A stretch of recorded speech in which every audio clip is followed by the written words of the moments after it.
ಲೆಕ್ಕವಿಲ್ಲದಷ್ಟು ಅಂತ. ತಾತನವರನ್ನ ಬಹಳ ಹತ್ತಿರದಿಂದ ನೋಡಿರುವಂತ ತಾತನವರು ಅಂದ್ರ ಹಳೆ ಕೋಟೆಯ ತಾತನವರು.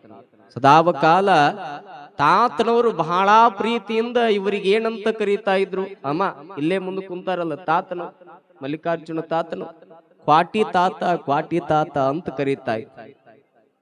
ಅವಾಗ ಈ ತಾತನವರು ಏನ ಒಂದು ಕುದುರೆ ತಗೊಂಡ್ರು ಕೂಡ ತಾತನವರಿಗೆ ತೋರಿಸಬೇಕು ಅಂತೇಳಿ ಹೊಂಟಿದ್ರಂತ.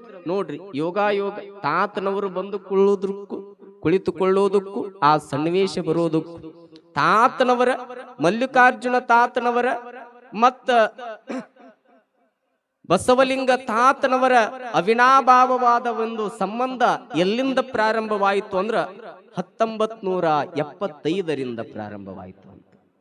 ಮರಿ ಶಿವಯೋಗಿಗಳ ಜಾತ್ರೆಯ ನಿಮಿತ್ತವಾಗಿ ತಾತನವರನ್ನ ಕರೆಯಲಿಕ್ಕಾಗಿ, ತಾತನವರಿಗೆ ಕಾಯನ್ನ ಕೊಡೋದಕ್ಕಾಗಿ ಸುಕ್ಷೇತ್ರ ಉಟಕನೂರಿಗೆ ಹೋಗಿರ್ತಾರೆ. ತಾತನವರು ಉಟಕನೂರಿಗೆ ಹೋದಾಗ ಬಹಳ ಪ್ರೀತಿಯಿಂದ ಸ್ವಾಗತಿಸ್ತಾರ, ಭಕ್ತಿಯಿಂದ ಸ್ವಾಗತಿಸಿದಾಗ ಅಂದಿನಿಂದ ಬಸವಲಿಂಗ ತಾತನವರ, ಮಲ್ಲಿಕಾರ್ಜುನ ತಾತನವರ ಸಂಬಂಧ ಬಹಳ ಗಟ್ಟಿಯಾಗಿತ್ತು.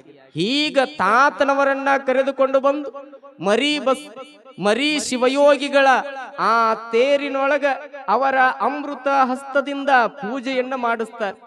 ಅವರ ಅಮೃತ ಹಸ್ತದಿಂದ ಪೂಜಾ ಮಾಡಿಸ್ತಾರ. ಪೂಜಾ ಮಾಡಿಸಿ ತಾತನವರನ್ನ ತೇರಿನೊಳಗೆ ಕುಂದರ್ಸ್ತಾರೆ. ತಾತನವರನ್ನ ತೇರಿನೊಳಗೆ ಕುಂದರ್ಸಿ ಆ ತೇರ ಎಳಿತಾರೆ. ತೇರು ಎಳೆದು ಆ ಜಾತ್ರೆ ಮುಗಿದ ನಂತರದೊಳಗ ಆ ಊರೊಳಗ ಓರ್ವ ಸದ್ಭಕ್ತ ದೊಡ್ಡನಗೌಡ ಅಂತ, ಆ ದೊಡ್ಡನಗೌಡ ತೀರಾ ಬಡವ. ಆ ದೊಡ್ಡನಗೌಡ ಬಂದು ಮರಿ ಬಸವಲಿಂಗ ತಾತನವರ ಪಾದಕ್ಕ ಹಣಿ ಹಚ್ಚಿ ನಮಸ್ಕಾರ ಮಾಡ್ತಾನಂತ. ತಾತನವರೆಲ್ಲಾ ಕೂಡಿರಪ್ಪ, ಮತ್ತ ಇಲ್ಲಿ ಮಲ್ಲಿಕಾರ್ಜುನ ತಾತನವರದಾರ, ಮತ್ತ ನೀವು ಉಟಕನೂರಿನ ಪುಣ್ಯ ಪುರುಷರಾಗಿರುವಂತಹ ಬಸವಲಿಂಗ ತಾತನವರದಿರಿ, ಇಬ್ರು ಪುಣ್ಯವಂತರು ಬಂದು, ಪುಣ್ಯ ಪುರುಷರು ಬಂದು ನನ್ನ ಮಣಿಯೊಳಗ, ಈ ಬಡವನ ಮಣಿಯೊಳಗ ಪಾದ ಇಡಬೇಕು ಅಂದಾಗ ಅವಾಗ ಮಲ್ಲಿಕಾರ್ಜುನ ತಾತನವರು ಮತ್ತ ಮರಿ ಬಸವಲಿಂಗ ತಾತನವರು ಆ ದೊಡ್ಡನಗೌಡನ ಮಣಿಯೊಳಗೆ ಹೋಗುತ್ತಾರೆ. ದೊಡ್ಡನಗೌಡನ ಮಣಿಯೊಳಗೆ ಹೋದಾಗ ಆ ದೊಡ್ಡನಗೌಡ, ಬಡವನಾಗಿರುವಂತಹ ದೊಡ್ಡನಗೌಡ, ಇಬ್ಬರು ಪುಣ್ಯಾತ್ಮರ ಪಾದವನ್ನು ತೊಳೆದುಕೊಳ್ಳುತ್ತಾನೆ. ಪಾದ ತೊಳೆದುಕೊಂಡು ಪಾದ ಪೂಜೆ ಮಾಡಿದಾಗ ಉಟಕನೂರಿನ ಪುಣ್ಯ ಪುರುಷರಾಗಿರುವಂತಹ ಮರಿ ಬಸವಲಿಂಗ ತಾತನವರು ಏನು ಮಾಡಿದ್ರು ಅಂದ್ರ ಮೆಕ್ಕೆಜೋಳದ ದಂಟನ್ನ ಅವುಗ ಕೊಡ್ತಾರೆ ಆ ದೊಡ್ಡನಗೌಡನಿಗೆ. ಆ ಮೆಕ್ಕೆಜೋಳದ ದಂಟನ್ನ ಕೊಟ್ಟಾಗ ಇದು ತಾತ ಕೊಟ್ಟಿರುವಂತಹ ವರದೈವ ಅಂತ ತಿಳಿದುಕೊಂಡು ದೊಡ್ಡನಗೌಡರು ಏನು ಮಾಡಿದ್ರು ಅಂದ್ರ ಆ ಮೆಕ್ಕೆಜೋಳದ ದಂಟನ್ನ ತಮ್ಮ ಮನೆಯ ಜಗುಲಿ ಮ್ಯಾಗಿಟ್ಟು ಅಂದಿನಿಂದ ಬಡವರಾಗಿರುವಂತಹ ದೊಡ್ಡನಗೌಡರು ಪೂಜೆ ಮಾಡಕ್ ಪ್ರಾರಂಭ ಮಾಡಿದ್ರಂತ. ಅದನ್ನ ಆರಾಧಿಸಾಕ್ ಪ್ರಾರಂಭ ಮಾಡಿದ್ರು, ಅದನ್ನ ಅರ್ಚಿಸಾಕ್ ಪ್ರಾರಂಭ ಮಾಡಿದ್ರು. ಅದನ್ನ ದಂಟು ಅಂತ ತಿಳಿದುಕೊಳ್ಳಲಿಲ್ಲ, ಅದನ್ನ ಮೆಕ್ಕೆಜೋಳದ ದಂಟು ಅಂತ ತಿಳಿದುಕೊಳ್ಳಲಿಲ್ಲ. ಇದು ತಾತನ ಅಮೃತ ಹಸ್ತದಿಂದ ಬಂದೈತಿ ಅಂದ್ರ ಇದು ತಾತನ ಬೆತ್ತಾಣ ಅಂತ ತಿಳಿದುಕೊಂಡು ಪೂಜೆ ಮಾಡಕ್ ಪ್ರಾರಂಭ ಮಾಡಿದ್ರು. ಅಂದಿನಿಂದ ಅವರ ಬರತನ ದೂರವಾಯ್ತಂತ. ಅವರ ದಟ್ಟ ದಾರಿದ್ರ್ಯತನ ದೂರವಾಗಿ ಆಗರ್ಭ ಶ್ರೀಮಂತರಾದರಂತ ದೊಡ್ಡನಗೌಡ. ಈಗಲೂ ಕೂಡ 35-40 ವರ್ಷ ಗತಿಸಿದ್ರೂ ಕೂಡ ಆ ಮೆಕ್ಕೆಜೋಳದ ದಂಟಿಗೆ ನುಸಿನು ಹತ್ತಿಲ್ಲ. ಆವಾಗ ತಾತನವರು ಕೊಡು ಮುಂದ ಹೇಗಿತ್ತಲ್ಲ ಈಗೂ ಕೂಡ ಹಾಗೆ ಐತಿ ಅಂತೇಳಿ ಇಲ್ಲಿ ಬರ್ಕೊಂಡು ಬರ್ತಾರೆ. ಈಗ ಅನೇಕ ಪವಾಡಗಳನ್ನ ಮಾಡುತ್ತಾ, ಅನೇಕ ಲೀಲೆಗಳನ್ನ ಮಾಡ್ತಾ ಇರುವಂತಹ ಸಮಯದೊಳಗ ಒಮ್ಮೆ ತಾತನವರು, ಕೋಟೆಯ ತಾತನವ್ರು ಏನ್ ಕುಂತಾರಲ್ಲಮ್ಮ, ಇದ ತಾತನವ್ರು ಒಮ್ಮೆ ಕುದುರೆ ತಗೊಂಡಿರ್ತಾರೆ. ಏನ ತೆಗೆದುಕೊಂಡ್ರು ಕೂಡ ತಾತನವರಿಗೆ ತೋರಿಸ್ಬೇಕು ಅನ್ನುವಂತ ಹಂಬಲ ಬಾಳ. ಅವಾಗ ಆ ಕುದುರೆಯನ್ನ ತೆಗೆದುಕೊಂಡು ಎಲ್ಲಿಗೆ ಹೋಗುತ್ತಾ ಇದ್ರು ತಾತನವರು ಅಂದ್ರ ಉಟಕನೂರಿನ ಮರಿ ಬಸವಲಿಂಗ ಶಿವಯೋಗಿಗಳ ದರ್ಶನಕ್ಕೆ ಹೊಂಟಿದ್ರು. ಮಲ್ಲಿಕಾರ್ಜುನ ಕ್ವಾಟಿಯ ತಾತನವರು ಬರುವಂತದ್ದನ್ನ ತ್ರಿಕಾಲ ಜ್ಞಾನಿಗಳಾಗಿರುವಂತಹ ಮರಿ ಬಸವಲಿಂಗ ತಾತನವರು ತಿಳ್ಕೊಂಡು ಅಲ್ಲಿರುವಂತಹ ಭಕ್ತರಿಗಂದ್ರಂತ ಕ್ವಾಟಿ ತಾತ ಬರುತ್ತಪ್ಪೋ ಅಂದ್ರಂತ. ಕ್ವಾಟಿ ತಾತ ಬರುತ್ತಪ್ಪೋ ಅಂದ್ರ ಹಳೆ ಕೋಟೆಯ ತಾತನವರು ಉಟಕನೂರಿನ ನಮ್ಮ ಮಠಕ್ಕೆ ಬರಾಕತ್ತಾರ ಅನ್ನುವಂತಹ ವಿಷಯವನ್ನ ತಿಳಿಸಿದ್ರಂತ. ತಂಡೋಪತಂಡವಾಗಿ ಭಕ್ತರ ದಂಡು ಕೂಡುತ್ತಂತ. ಅವಾಗ ಏತಂಗೆ ಏನ ತಂಡೋಪತಂಡವಾಗಿ ಭಕ್ತರ ದಂಡು ಕೂಡಿದಾಗ ತಾತನವರು ಕುದುರೆ ಮ್ಯಾಗ ಕುತ್ಕೊಂಡು ಹೋಗಿದ್ದು. ಕುದುರೆಯನ್ನಿಳಿದಾಗ ಕುದುರೆ ತಾತನವರ ಮುಂದೆ ನಿಂತು. ಅವಾಗ ಮಲ್ಲಿಕಾರ್ಜುನ ತಾತನವರು, ಇಲ್ಲಿರುವಂತ ತಾತನವರು ಅಂದ್ರಂತ, ಕುದುರೆಗೆ ಮಾತು ಕಲಿಸಿದ್ರು. ಬೈಟೋ ಅಂತಂದ್ರು. ಇಲ್ಲೇ ಅದಾರ. ಬೈಟೋ ಅಂದಾಗ ಆ ಕುದುರೆ ಸುಮ್ಮನ ಕುಳಿತುಕೊಂಡು ಬಿಡ್ತಂತ. ಎದುರಿಗಿರುವಂತಹ ಮರಿ ಬಸವಲಿಂಗ ತಾತನವರು ಮತ್ತ ಅವ್ರ ಕಡೆ ಕುದುರೆ ಐತಿ, ಬೈಟೋ ಅಂದಾರ, ಅದು ಕುಂತೈತಿ. ನನ್ನ ಕಡೆ ಏನೈತಿ ಅಂತೇಳಿ ಅತ್ತಾಗಿತ್ತಾಗ ನೋಡ್ತಾರ. ಅಲ್ಲಿ ಒಂದು ಆಕಳಿತ್ತಂತ, ಅದಕ್ಕ ಬೈಟೋ ಅಂದ್ರಂತ ಅವ್ರು. ಅವಾಗ ಆ ಆಕಳ ಯಾವಾಗ ಮರಿ ಬಸವಲಿಂಗ ತಾತನವರು ಬೈಟೋ ಅಂದ್ರೆ ಕುಂದೂರು ಅಂತ, ಬೈಟೋ ಅಂತಂದ್ರಲ್ಲ, ಅದು ಸುಮ್ಮನೆ ಕುಳಿತುಕೊಂಡು ಬಿಡುತ್ತಂತ. ಅವಾಗ ಮಲ್ಲಿಕಾರ್ಜುನ ತಾತನವರು ಎಷ್ಟು ದೊಡ್ಡವರು ಅಂದ್ರ, ದೊಡ್ಡವರು ದೊಡ್ಡದನ್ನ ಮಾತಾಡ್ತಾರೆ, ದೊಡ್ಡವರು ದೊಡ್ಡದನ್ನ ವಿಮರ್ಶೆ ಮಾಡ್ತಾರೆ. ದೊಡ್ಡವರ ಬಾಯಿಯೊಳಗ ದೊಡ್ಡ ಮಾತ ಬರುತ್ತ, ಅದು ಮಾತಾಗಂಗಲ್ಲ, ಅದು ಮಾಣಿಕ್ಯ ಆಗೋದಕ್ಕ ಈ ಮಲ್ಲಿಕಾರ್ಜುನ ತಾತನವರಂತಾರಂತ, ನಾನು ಈ ಕುದುರೆ ತಂದು ಇದಕ್ಕೆ 2 ತಿಂಗಳ ಮಾತು ಕಲಿಸಿದ್ದಕ್ಕಾಗಿ ಇದಕ್ಕುಂತ.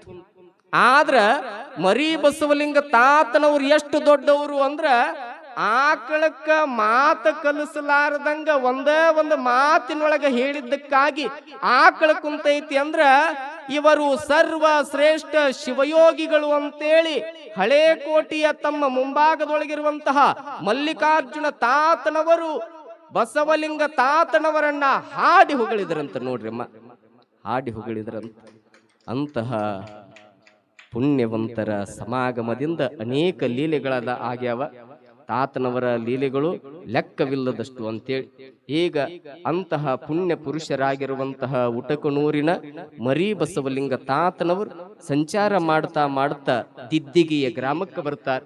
ಆ ದಿದ್ದಿಗೆಯ ಗ್ರಾಮದೊಳಗ ತಾವು ಕಟ್ಟಿಸಿರುವಂತಹ ಗದ್ದುಗೆಯ ಮೇಲೆ, ಕಟ್ಟೆಯ ಮೇಲೆ ಕುಳಿತಿರುವಂತಹ ಸಮಯದೊಳಗ ಆ ದಿದ್ದಿಗೆಯ ಗ್ರಾಮದೊಳಗ ಸಿದ್ದಮ್ಮ ಅಂತೇಳಿ ವಯಸ್ಸಾಗಿರುವಂತಹ ಒಬ್ಬ ತಾಯಿ, ವಯಸ್ಸಾಗಿರುವಂತ ಒಬ್ಬ ವಯೋವೃದ್ಧ, ಆಕೆಗೆ ವಿಪರೀತವಾಗಿರುವಂತಹ ಮಂಡಿ ನೋವು ಪ್ರಾರಂಭವಾಗಿ ಆಕೆಯ ಕೈಕಾಲೆಲ್ಲ ಊದಿಕೊಂಡು ಬಿಟ್ಟಿದ್ದು. ಅನೇಕ ವೈದ್ಯರ ಹತ್ತಿರ ಔಷಧಿ ಉಪಚಾರವನ್ನ ತೆಗೆದುಕೊಂಡಿದ್ದರೂ ಕೂಡ ಸಾವಿರಾರು ರೂಪಾಯಿ, ಆಗಿನ ದಿನಮಾನದೊಳಗ ಸಾವಿರಾರು ರೂಪಾಯಿ ಖರ್ಚನ್ನ ಮಾಡಿ ಔಷಧಿ ಉಪಚಾರವನ್ನ ತೆಗೆದುಕೊಂಡಿದ್ದರೂ ಕೂಡ ಆ ಮಂಡಿ ನೋವ, ಆ ಊತ ಏನೂ ಕಮ್ಮಿ ಆಗಿದ್ದಿಲ್ಲ ಅಂತ. ಈಗ ಡಾಕ್ಟ್ರು ಬಾಳ ಮಜಾ ಇರ್ತಾರಂತ. ಯಾಗ ಅಂದ್ರ ಒಬ್ಬವನ ಅಣ್ಣಂತಾವ ಹೊಟ್ಟೆನೋವ ಅಂತ ಡಾಕ್ಟರ್ ಕಡೆ ಹೋದಾಗ, ಏನ್ರಿ ಡಾಕ್ಟರ್ ವಿಪರೀತ ಹೊಟ್ಟೆನೋವು, ಮತ್ತು ಹೊಟ್ಟೆನೋವು ಕಮ್ಮಿ ಆಗಬೇಕು ಅಂದಾಗ ಅವಾಗ ಡಾಕ್ಟರ್ ಅಂದಂತ, ನೀ ಸ್ಕ್ಯಾನ್ ಮಾಡಿಸ್ಬೇಕು ಅಂದಂತ. ಅದು ಏನು ಮಾಡ್ತೀರ ಏನ ಬಾಳ ಮುಗ್ದಿದ್ದವ, ಅದು ಏನು ಮಾಡ್ತೀರ ಏನ ನೀವ ಮಾಡಿ ನನ್ನ ಹೊಟ್ಟೆನೋವು ಕಮ್ಮಿ ಮಾಡ್ರಿ ಅಂದವ. ಅವಾಗ ಆಯ್ತು ಅಂತೇಳಿ ಸ್ಕ್ಯಾನ್ ಮಾಡಿ ಅಂತಾರಂತ, ತಮ್ಮ ಆಪರೇಷನ್ ಮಾಡ್ಬೇಕು. ಆಪರೇಷನ್ ಅಂದ್ರೆ ಏನ್ರಿ ಅಂದವ. ಅದು ಗೊತ್ತಿದ್ದಿದ್ದಿಲ್ಲ. ಅದಕ್ಕೆ ಆಪರೇಷನ್ ಅಂದ್ರ ನಿನ್ ಹೊಟ್ಟಿ ಕೊಯ್ಬೇಕು. ಯಪ್ಪೋ, ನಾನು ಹೊಟ್ಟಿ ಕೊಯ್ಬೇಕ, ಕೊಲ್ಲಾರ್ದಂಗ ನಿನ್ ಹೊಟ್ಟಿ ಕೊಯ್ತೀವಿ ಅಂದ್ರ, ನೀವೇನಾರ ಮಾಡ್ರಿ ನಾನು ಹೊಟ್ಟೆ ನೋವು ಕಮ್ಮಿ ಮಾಡ್ರಿ ಅಂದಾಗ ಆಯ್ತು ಅಂತೇಳಿ ಆಪರೇಷನ್ ಮಾಡಿದ್ರು. ಹೊಟ್ಟಿ ಕೊಯ್ದು ಆಪರೇಷನ್ ಮಾಡಿ ಹೊಟ್ಟಿ ಹೊಲಿಯೋ ಮುಂದಾಗ ಆ ಡಾಕ್ಟರ್ ಏನ್ ಮಾಡಿದ್ದ ಅಂದ್ರ, ಒಂದು ಕತ್ರಿನ ಅವನ್ ಹೊಟ್ಟಿ ಒಳಗ್ ಬಿಟ್ಟು ಹೊಟ್ಟಿ ಹೊಲ್ದಿದ್ನಂತವ. ಮತ್ತ ಒಂದು 2 ತಿಂಗಳಾದ್ಮ್ಯಾಗ ಬಂದು, ಏನ್ರಿ ಡಾಕ್ಟರ್ ಮೊದ್ಲಿನಕಿನ ವಿಪರೀತ ಆಗೈತಿಲ್ಲ ಹೊಟ್ಟಿ ನೋವು ಅಂದವ. ಮತ್ತ ಸ್ಕ್ಯಾನ್ ಮಾಡ್ಬೇಕು ಅಂತೇಳಿ ನೋಡ್ತಾನ.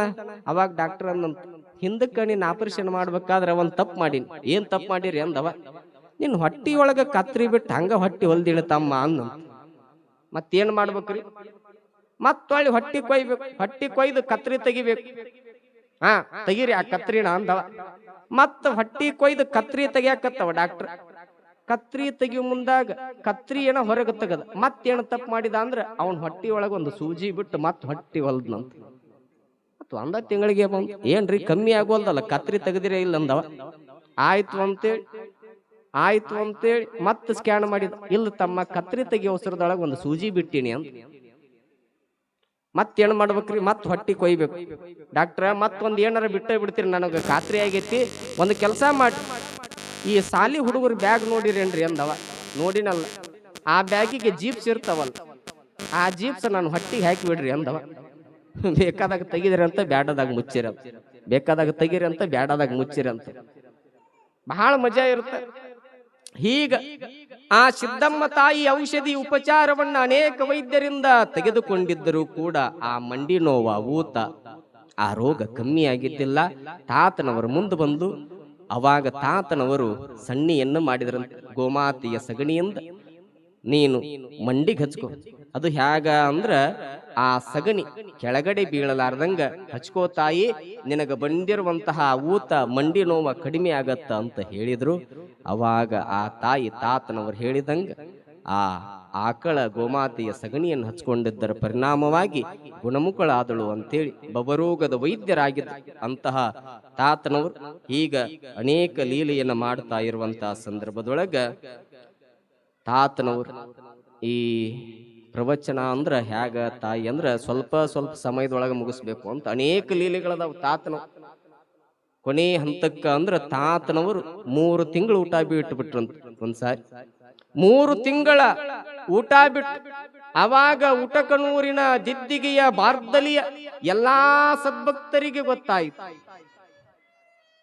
ಅವಾಗ ಉಟಕನೂರಿನ ಗುರು ಹಿರಿಯರೆಲ್ಲ ಅಂದ್ರಂತ, ತಾತನವರು ಊಟ ಮಾಡ್ಲಾರ್ದ ಪ್ರಸಾದ ಮಾಡದೆ 3 ತಿಂಗಳುಗಳ ಕಳೆದು ಏನು ಸಮಸ್ಯೆ ಆಗೈತೋ ಏನು, ತಾತನವರನ್ನ ಬೆಂಗಳೂರಿಗೆ ಕರ್ಕೊಂಡು ಹೋಗಬೇಕು ಅಂತ ವಿಚಾರ ಮಾಡಿದ್ರಂತ. ಬೆಂಗಳೂರಿನೊಳಗೆ ಪ್ರಸಿದ್ಧವಾಗಿರುವಂತಹ ದವಾಖಾನಿ ಕಿದ್ವಾಯಿ ಅಂತ, ಆ ಆಸ್ಪತ್ರೆಗೆ ತಾತನವರನ್ನ ಕರ್ಕೊಂಡು ಹೋಗಬೇಕು ಅಂತೇಳಿ ಎಲ್ಲ ಸದ್ಭಕ್ತರು ಮಾತನಾಡಿಕೊಂಡಿರುವಂತಹ ಸಮಯದೊಳಗ ತಾತನವರ ಆಪ್ತ ಶಿಷ್ಯರಾಗಿರುವಂತ ನಾಗಪ್ಪ ತಾತನವರಂತಾರಂತ. ಅವರು ಎಷ್ಟೋ ಜನರ ಕಾಲರವನ್ನ ಕಳೆದಾರ, ಕ್ಯಾನ್ಸರ್ ರೋಗವನ್ನ ಕಳೆದಾರ, ದುರ್ಧರವಾಗಿರುವಂತಹ ಕುಷ್ಠ ರೋಗವನ್ನ ದೂರ ಮಾಡ್ಯಾರ, ಅನೇಕ ಜನರ ರೋಗವನ್ನ ದೂರ ಮಾಡಿರುವಂತಹ ಬವರೋಗದ ವೈದ್ಯರಿಗೆ ಈ ಲೋಕದ ವೈದ್ಯರ ಅವಶ್ಯಕತೆ ಉಂಟೆ ಅಂತ ಕೇಳಿದರು. ಈ ಲೋಕದ ವೈದ್ಯರ ಅವಶ್ಯಕತೆ ಉಂಟೆ ಅಂದಾಗ ಆದರೂ ಕೂಡ ತಾತನವರನ್ನ ಒತ್ತಾಯ ಪೂರ್ವಕವಾಗಿ ಎಲ್ಲಿಗೆ ಕರ್ಕೊಂಡು ಹೊಂಟ್ರು ಅಂದ್ರ ರಾಯಚೂರಿನಿಂದ ಬೆಂಗಳೂರಿಗೆ ಹೋಗುವಂತಹ ರೈಲ್ವೆದೊಳಗೆ ತಾತನವರನ್ನ ಕರ್ಕೊಂಡು ಹೊಂಟ್ರು. ತಾತನವರನ್ನ ಕರ್ಕೊಂಡು ಹೋದ್ರು. ತಾತನವರನ್ನ ಕರೆದುಕೊಂಡು ಹೋಗುವಾಗ 3 ತಿಂಗಳಿನಿಂದ ಪ್ರಸಾದ ಮಾಡದೇ ಇರುವಂತಹ ತಾತನವರು ಆ ರೈಲ್ವೆದೊಳಗ ಓರ್ವ ಮಿರ್ಚಿಯನ್ನ ಮಾರಕ್ ಬಂದ. ಅವಾಗ ತಾತ ತಿನ್ನುತ್ತಪ್ಪೋ ಅಂದ್ರು. ಆ ಮಿರ್ಚಿ ನೋಡಿ ತಾತ ತಿನ್ನುತ್ತಪ್ಪೋ ಅಂದಾಗ 4 ಮಿರ್ಚಿಗಳನ್ನ ತಿಂದ್ರಂತ. 4 ಮಿರ್ಚಿಗಳನ್ನ ತಿಂದು ಬೆಂಗಳೂರಿಗೆ ಹೋಗ್ತಾರೆ. ಆ ಬೆಂಗಳೂರಿನೊಳಗ ಬಸವರಾಜ ಅಣ್ವಾರಿ ಅಂತೇಳಿ ಈ ಭಾಗದ ಆ ಕರ್ನಾಟಕ ಸರ್ಕಾರದ ಮಾಜಿ ಮಂತ್ರಿಗಳಾಗಿದ್ರು. ಅವರು ತಾತನವರ ಭಕ್ತರಾಗಿದ್ರು. ಅವಾಗ ಆ ಬಸವರಾಜ ಅಣ್ವೇರಿ ಅವರು ಏನ್ ಮಾಡಿದ್ರು ಅಂದ್ರೆ ತಾತನವರನ್ನ ಕರ್ಕೊಂಡು ಕಿದ್ವಾಯಿ ಆಸ್ಪತ್ರೆಗೆ ಹೋಗ್ತಾರೆ. ಕಿದ್ವಾಯಿ ಆಸ್ಪತ್ರೆಗೆ ಹೋದಾಗ ತಾತನವರನ್ನ ಆಸ್ಪತ್ರೆಯೊಳಗ ಕರ್ಕೊಂಡು ಹೋದ್ರು. ಪ್ರಸಿದ್ಧ ವೈದ್ಯರೆಲ್ಲ ಬಂದ್ರಂತ. ಅವಾಗ ತಾತನವರು ಸಿಂಹ ಗರ್ಜನೆಯನ್ನ ಮಾಡ್ತಾ ಕುಳಿತಿರುವಾಗ ಅಲ್ಲಿರುವಂತ ವೈದ್ಯರು ಏನು ಆದ್ರು ಅಂದ್ರ ಬೆಕ್ಕಸ ಬೆರಗಾಗಿ ಬಿಟ್ರಂತ. ಆಶ್ಚರ್ಯಚಕಿತರಾದ ತಾತನವರು ವಿಶ್ವ ವಿರಾಟ ರೂಪವನ್ನ ಪ್ರದರ್ಶನ ಮಾಡಿಬಿಟ್ಟಿದ್ರು, ತೋರಿಸಿಬಿಟ್ಟಿದ್ರು. ಇಂಥ ಪುಣ್ಯವಂತರಿಗೆ ನಾವು ಚಿಕಿತ್ಸೆಯನ್ನ ಕೊಡೋದಕ್ಕೆ ಯೋಗ್ಯರಲ್ಲ ಅಂತ ಹೇಳಿದ್ರು. ಅವಾಗ ತಾತನವರನ್ನ ಮರಳಿ ಉಟಕನೂರಿಗೆ ಕರ್ಕೊಂಡು ಬರ್ತಾರ. ಉಟಕನೂರಿಗೆ ಕರೆದುಕೊಂಡು ಬಂದಿರುವಂತಹ ಸಂದರ್ಭದೊಳಗ ಪ್ರತಿನಿತ್ಯ ಹೇಗ ತಾತನವರು ಬೆಳಗಿನ ಜಾವ ಸ್ನಾನ ಪೂಜೆ ಪ್ರಸಾದವನ್ನ ಮಾಡ್ತಾ ಇದ್ರಲ್ಲ, ಬೆಳಗಿನ ಜಾವ ಎದ್ರು ಪೂಜೆಯನ್ನ ಮಾಡಿಕೊಂಡ ನಂತರದೊಳಗ 8/1/1991 ಮಂಗಳವಾರದ ದಿನ ಅಂಕಲಗಿಯ ಅಡವಿ ಸಿದ್ದೇಶ್ವರರ ಭಾವಚಿತ್ರದ ಮುಂದೆ ಹೋಗುತ್ತಾರೆ. ನಾಗಪ್ಪ ತಾತನವರೇ ಬಿಡಿಸಿರುವಂತ ಅಂಕಲಗಿಯ ಅಡವಿ ಸಿದ್ದೇಶ್ವರರ ಭಾವಚಿತ್ರದ ಮುಂದೆ ಹೋಗಿ ಆ ಭಾವಚಿತ್ರದ ಮುಂದೆ ಹೋಗಿ ಹೀಗ ಗುದ್ದಾಕ ಪ್ರಾರಂಭ ಮಾಡ್ತಾರೆ.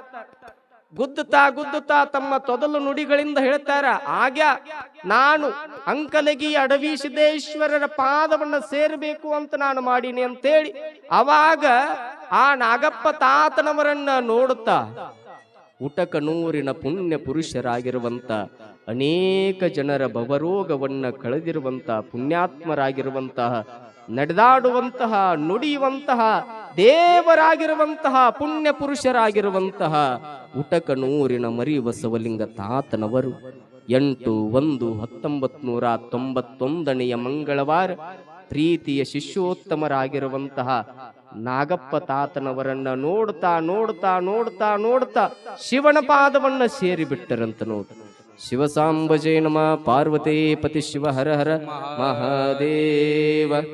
ಶಿವನ ಪಾದವನ್ನ ಸೇರಿರುವಂತಹ ಸಂದರ್ಭದೊಳಗ ಈ ಸುದ್ದಿ ಬರಸಿಡಿಲ್ಲ ನಂಗ ತಾತನವರ ಭಕ್ತರ ಹೃದಯಕ್ಕೆ ಪಳಿಸುತ್ತ.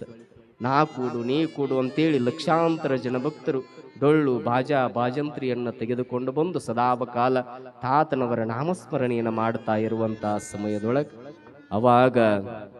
ಅವಾಗ ತಾತನವರ ತಂಗಿಯಾಗಿರುವಂತಹ ಸಿದ್ದಮ್ಮ, ಆ ಸಿದ್ದಮ್ಮ ತಾಯಿಯ ಮೊದಲನೆಯ ಸುಪುತ್ರರಾಗಿರುವಂತಹ ಬಸವರಾಜರು ಈಗ ಬಸವರಾಜ ದೇಶಿಕೇಂದ್ರ ಮಹಾಸ್ವಾಮಿಗಳಾಗ್ಯಾರ. ತಾಯಿ ಬೆಲ್ಲದ ಮರಡಿಯ ಮಹದೇವಮ್ಮನವರ ಸಂಬಂಧ. ಅವಾಗ ಆ ಬಸವರಾಜರಿಗೆ ಹಾರವನ್ನು ಹಾಕಿ ಮುಂದಿನ ಪಟ್ಟಾಧಿಕಾರಿಗಳು ಇವರೇ ಅಂತೇಳಿ ಗೌಡನ ಬಾವಿಯ ನಾಗಪ್ಪ ತಾತನವರ ಸನ್ನಿಧಾನದೊಳಗ ಅಲ್ಲಿ ಏನು ಘೋಷಣೆಯನ್ನ ಮಾಡ್ತಾರ. ಆ ನಂತರದೊಳಗ ತಾತನವರ ಗದ್ದುಗೆಯನ್ನ ಅಲ್ಲಿ ನಿರ್ಮಾಣವನ್ನ ಮಾಡುತ್ತಾರ. ಅಲ್ಲಿ ಗದ್ದುಗೆಯನ್ನು ನಿರ್ಮಾಣ ಮಾಡಿದ ನಂತರದೊಳಗ ಮುಂದ ಏನಾಗತ್ತ ಅಂದ್ರ ಕೊನೆಯದಾಗಿರುವಂತ ಒಂದು ಸನ್ನಿವೇಶ ಹೇಳಿಬಿಡ್ತೀನಿ. ಎಮ್ಮವರಿಗೆ ಸಾವಿಲ್ಲ, ಎಮ್ಮವರಿಗೆ ಕೇಡಿಲ್ಲ, ಎಮ್ಮವರು ಸಾವನ್ನ ಅರಿಯ. ತಾತನವರ ಗದ್ದುಗೆಯನ್ನೇನ ಕಟ್ಟಿದ್ರು. ತಾತನವರು ಲಿಂಗೈಕ್ಯರಾದ ನಂತರದೊಳಗಮ್ಮ ತಾತನವರ ಗದ್ದುಗೆಯನ್ನ ಕಟ್ಟಿ ಒಂದು 3 ದಿನ ಆಗಿತ್ತು. 3 ದಿನ ಆದಾಗ ತಾತನವರು ನಾರಾಯಣನಗರ ಕ್ಯಾಂಪ ಅಂತ ಬರುತ್ತೆ. ಆ ನಾರಾಯಣನಗರ ಕ್ಯಾಂಪಿನೊಳಗ ಒಂದು ಆಕಳವನ್ನ ಮೇಯಿಸ್ತಾ ಭತ್ತದ ಗದ್ದೆಯೊಳಗ ಓಡಾಡ್ತಾ ಇದ್ರಂತ. ತಾತನ ಆಕಳವನ್ನ ತೆಗೆದುಕೊಂಡು ಭತ್ತದ ಗದ್ದೆಯೊಳಗ ನಿಂತಿದ್ರಂತ. ಅಲ್ಲಿರುವಂತ ನಾರಾಯಣ ಕ್ಯಾಂಪಿನೊಳಗಿರುವಂತ ಭಕ್ತರು ಗಾಬರಿಯಾದ್ರಂತ. 3 ದಿನದ ಹಿಂದೆ ಲಿಂಗೈಕ್ಯರಾಗ್ಯಾರ ತಾತನ. ಈಗ ನೋಡಿದ್ರ ಆಕಳವನ್ನ ಹಿಡಿದುಕೊಂಡು ಭತ್ತದ ಗದ್ದೆಯೊಳಗ ನಿಂತಾರ ಅಂದ್ರ ತಾತನವರಿಗೆ ಯಾವತ್ತೂ ಕೂಡ ಈ ಸಾವು ಅನ್ನುವಂಥದ್ದು ನಮ್ಮಂತ ಮನುಷ್ಯರಿಗೆ ಐತಿ ವಿನಃ ಆದ್ರ ಮಹಾತ್ಮರಿಗಿಲ್ಲ ಅನ್ನುವಂಥದ್ದನ್ನ ಸ್ಮರಿಸಿಕೊಂಡರಂತ. ಯಾರ ನೆನೆಸ್ತಾರ ಅವರ ಮನದೊಳಗ ಅವರ ಮನೆಯೊಳಗ ಸದಾವಕಾಲ ತಾತನವರು ನೆಲೆಯನ್ನ ನಿಲ್ತಾರ ಅಂತೇಳಿ ಮತ್ತ ಆ ನಾರಾಯಣ ಕ್ಯಾಂಪಿನ ಸದ್ಭಕ್ತರೆಲ್ಲ ಎಲ್ಲಿಗೆ ಬಂದ್ರು ಅಂದ್ರ ತಾತನವರ ಗದ್ದುಗೆಗೆ ಬಂದು ಅಲ್ಲಿ ನಡೆದಿರುವಂತ ವಿಷಯವನ್ನ ಎಲ್ಲ ಹೇಳಿದ್ರಂತ. ಮರಿ ಬಸವರಾಜ ದೇಶಿಕೇಂದ್ರ ಸ್ವಾಮಿಗಳಿಗೆ ಮತ್ತ ಗೌಡನ ಬಾವಿಯ ನಾಗಪ್ಪ ತಾತನವರಿಗೆ ಉಟಕನೂರಿನ ಸದ್ಭಕ್ತರಿಗೆ ಹೇಳಿದ್ರಂತ. ತಾತನವರನ್ನ ಈಗ ನಾವು ನೋಡಿ ಬಂದೀವಿ ಅಂತ ಹೇಳಿ ಆ ಸುದ್ದಿಯನ್ನ ಹೇಳುತ್ತಾರೆ. ಅನ್ವಾರಿಯ ಭಕ್ತರು ಬರ್ತಾರ ಭಜನೆಯನ್ನ ತೆಗೆದುಕೊಂಡು. ಆ ಅನ್ವಾರಿಯ ಭಕ್ತರು ಕೂಡ ಭಜನೆಯನ್ನ ಮಾಡುವಂತಹ ಸಮಯದೊಳಗ ಅಲ್ಲೊಂದು ಮಿಡಿ ನಾಗರ ಹಾವು ಕಾಣಿಸಿಕೊಳ್ಳುತ್ತೆ. ತಾತನವರು ಆದಿಶೇಷನ ರೂಪದೊಳಗ ಈಗಲೂ ಕೂಡ ಇರುವಂತದ್ದು. ತಾತನವರು ಆ ಆದಿಶೇಷನ ರೂಪದೊಳಗ, ಆದಿಶೇಷ ಅಂದ್ರೆ ಗೊತ್ತಾಗುತ್ತಲ್ಲಮ್ಮ, ಒಂದಿಷ್ಟು ಕನ್ನಡ ಶಬ್ದ ಗೊತ್ತಾಗಂಗಿಲ್ಲ, ಹೇಳಿಬಿಡ್ತೀನಿ. ಹಾವ ಅಂತ ಕರೀತಾರ. ಆ ಹಾವಿನ ರೂಪದೊಳಗ ಇಂದಿಗೂ ಕೂಡ ಪ್ರತ್ಯಕ್ಷರಾಗಿ ಆಶೀರ್ವಾದವನ್ನ ಮಾಡುವಂತವರಾಗಿರ್ತಾರೆ. ಈಗ ಅನ್ವಾರಿಯ ಗ್ರಾಮಸ್ಥರು ಬಂದು ಭಜನೆ ಮಾಡ್ತಾ ಇತ್ತು. ಆ ಆದಿಶೇಷನ ರೂಪದೊಳಗ ತಾತನವರು ಬಂದಾಗ ಆ ಆದಿಶೇಷನ ರೂಪದೊಳಗೆ ಬಂದಿರುವಂತಹ ತಾತನವರು ಯಾರಿಗೂ ತೊಂದರೆ ಕೊಡ್ಲಿಲ್ಲ. ಅಂದಿನಿಂದ ಅದಕ್ಕ ಹಾವು ಅನ್ನುವಂಥದ್ದನ್ನ ಬಿಟ್ರು. ಏನಂತ ಕರೆಯಾಕತ್ರು ಅಂದ್ರ ತಾತ ತಾತ ತಾತ ಅಂತ ಕರೆಯಾಕತ್ರು. ಆ ಅನ್ವಾರಿಯ ಸದ್ಭಕ್ತರೆಲ್ಲ ಬಂದು ಊರಾಗ ಹಾಡಿ ಹೊಗಳಾಕತ್ರಂತ. ತಾತನವರು ಆದಿಶೇಷನ ರೂಪದೊಳಗ ಬಂದಾರಂತೇಳಿ ಹಾಡಿ ಹೊಗಳು ಮುಂದಾಗ ಈ ಜಗತ್ತಿನೊಳಗ ಆಸ್ತಿಕರು ಅದಾರ ತಾಯಿ, ನಾಸ್ತಿಕರು ಅದಾರ. ಆಸ್ತಿಕರು ಅಂದ್ರ ಭಕ್ತಿವಂತರು ಅಂತ, ನಾಸ್ತಿಕರು ಅಂದ್ರ ಈ ದೇವರ ಧರ್ಮ ಸ್ವಾಮಿಗಳ ಮೇಲೆ ನಂಬಿಕೆ ಇಲ್ಲದಂತವ್ರು ಅಂತೆ. ಆ ಊರೊಳಗ ಒಬ್ಬವ ನಾಸ್ತಿಕ ಅವ ಅನ್ನಂತ ಸಂತರು ಮಹಾತ್ಮರು ಲೀಲಾಪುರುಷರು ಹಾವ ಚೇಳ ಆಗಾಕ ಸಾಧ್ಯ ಐತೆ ಒಂದವ ಇರ್ತಾರ. ಒಂದಿಷ್ಟು ಬುದ್ಧಿ ಮಂದಮತಿಗಳಿರ್ತಾರ, ತಿಳಿಗೇಡಿಗಳು ಇರ್ತಾರ. ಮಹಾತ್ಮರು ಯಾವಾಗ್ಲೂ ಕೂಡ ಹಾವ ಚೇಳ ಆಗಾಕ ಸಾಧ್ಯ ಐತೆನು? ಹಾವ ಚೇಳ ಆದ್ರ ಅವರು ಮಹಾತ್ಮರ ಅಲ್ಲ. ಒಂದು ವೇಳೆ ಮರಿ ಬಸವಲಿಂಗ ತಾತನವರು ಹಾವಿನ ರೂಪದೊಳಗ ಆದಿಶೇಷನ ರೂಪದೊಳಗ ಬಂದಿದ್ರು ಕೂಡ ಇವತ್ತ ಮಧ್ಯರಾತ್ರಿ 12 ಗಂಟೆಗೆ ನಾನು ಇಷ್ಟೆಲ್ಲ ನಿಂದನೆಯನ್ನ ಮಾಡಿನಲ್ಲ, ನನ್ನನ್ನ ಬಂದು ಕಡದು ಕಚ್ಚಿ ಸಾಯಿಸಬೇಕು, ಅವಾಗ ನಾನು ನಂಬುತ್ತೀನಿ ಅನ್ನಂತವ. ನನ್ನನ್ನ ಕಚ್ಚಿದಾಗ ಮಾತ್ರ ನಾನು ನಂಬುತ್ತೀನಿ ಅಂತ. ಮಹಾತ್ಮರನ್ನ ನಿಂದನೆಯನ್ನ ಮಾಡುವಂಥದ್ದು ಅಂದ್ರ ಸೆರಗಿನೊಳಗ ಕೆಂಡ ಕಟ್ಕೊಂಡಂಗ, ಈಗ ಬಾಯಿಗೆ ಬಂದಂಗ ನಿಂದನೆಯನ್ನ ಮಾಡಿದ. ಅಲ್ಲಿ ಏನಾಗಿತ್ತು ಅಂದ್ರೆ ನಿಜವಾಗಿಯೂ ಕೂಡ ಆದಿಶೇಷನ ರೂಪದೊಳಗಿರುವಂತಹ ಪುಣ್ಯ ಪುರುಷರಾಗಿರುವಂತಹ ಬಸವಲಿಂಗ ಶಿವಯೋಗಿಗಳು ಯಥೇಚ್ಛವಾಗಿ ಏನು ಬೇದಿದ್ನಲ್ಲ, ಮಧ್ಯರಾತ್ರಿ 12 ಗಂಟೆಗೆ ಒಂದು ಘಟಸರ್ಪದ ರೂಪದೊಳಗ ಬಂದು ಅವನನ್ನ ಕಚ್ಚಿ ಕೊಂದ ಬಿಟ್ಟಿದ್ರು ಅಂತ. ಮಹಾತ್ಮರನ್ನ ನಿಂದನೆಯನ್ನ ಮಾಡಿದ್ರೆ ಈ ಶಾಪಕ್ಕೆ ಗುರಿಯಾಗುತ್ತೆ. ವಿಷ ಅನ್ನುವಂಥದ್ದು ಮೈ ತುಂಬ ಸತ್ತೇ ಹೋಗಿಬಿಟ್ಟವ. ಸರ್ವಜ್ಞ ಮೂರ್ತಿ ಹೇಳ್ತಾನ, ಸಜ್ಜನರು ಸತ್ತರೆ ಊರ್ಜನರು ಮರಗುವರು, ದುರ್ಜನರು ಸತ್ತರೆ ಕೈ ಒಳಗಿನ ಕಜ್ಜಿ ಹೋದಂತೆ ಸರ್ವಜ್ಞ ಅಂತೆ. ತಾತನವರನ್ನ ನಿಂದನೆಯನ್ನ ಮಾಡಿದ್ದಕ್ಕಾಗಿ ಸತ್ತು ಹೋಗಿಬಿಟ್ಟಿದ್ದ. ಊರಿನ ಜನ ಮತ್ತೆ ಭಯಭೀತರಾದರಂತ. ತಾತನವರು ನಿಜವಾಗಿಯೂ ಕೂಡ ಆದಿಶೇಷನ ರೂಪದೊಳಗ ಅದಾರ ಅನ್ನುವಂತಹ ಸತ್ಯಾಸತ್ತತೆಯನ್ನ ತಿಳ್ಕೊಂಡ್ರು. ಈಗಲೂ ಕೂಡ ಅಂತಹ ಪುಣ್ಯ ಪುರುಷರಾಗಿರುವಂತಹ ಕುಟಕನೂರಿನ ಮರಿ ಬಸವಲಿಂಗ ಶಿವಯೋಗಿಗಳು ಯಾರ ನೆನೆಸ್ತಾರಲ್ಲ, ಅವರ ಮನೆಯೊಳಗ ಅವರ ಮನದೊಳಗ ಸದಾವಕಾಲ ಜಾಗೃತರಾಗಿರ್ತಾರೆ ಅನ್ನುವಂತ ಮಾತನ್ನ ಸರ್ವಶರಣ ತಂದೆ ತಾಯಿಗಳಿಗೂ ಕೂಡ ತಿಳಿಪಡಿಸುತ್ತ